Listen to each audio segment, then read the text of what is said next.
নোয়াসান ছিল কোথায় গেল? নোয়াসান, শুন শুন শুন শুন, বলো কি করছে এখানে? তো তোর বড় গরমে এখানে ছায়াতে দাঁড়িয়ে আছে। এত খবর আছে, বাম্পার খবর এনেছে একটু। ভাই তারাদের পর বিরিয়ানি খাওয়াবে, খাসির বিরিয়ানি। বিরিয়ানি, তারপরে তো শোন, রোজা করে আছি করিয়ে নি না, আমি কেন আমিও রোজা করিনি। শোন, যা হলো হলো, তুই রোজা করিস না আমি জানি, আমি রোজা হলো তুই জানিস, যেমন আর কেউ না জানলে হলো, ঠিক আছে?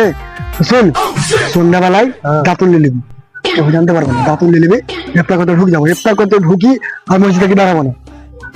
কেন বলতো? পাড়ালো খড় পেয়ে আছে তোর লাই আর জায়গা দেবে না মসজিদে, মানে বিরিয়ানিটা বাদ পড়ে যাবো। তাহলে খাসির বিরিয়ানি কতদিন পর খাবো বলতো? বাড়ি থেকে তো টিফিন মিফিন নিলে হয় না? টিফিন তো পরে গল্প আগুন, নিজের পেটটা আগুন দেখি, তারপর টিফিনে প্রথমে টিফিন নিয়ে নেবো, ঠিক আছে? আমি যেটা ঠিক বিরিয়ানি দেবো। তো শোন, প্রতিদিন তো 8 টাকার নামাজ পড়ি, তারা পড়ি, 8 টাকা পড়লে আমরা 20 টাকা ফার্স্ট কাদারে পড়বো, শুনি রে।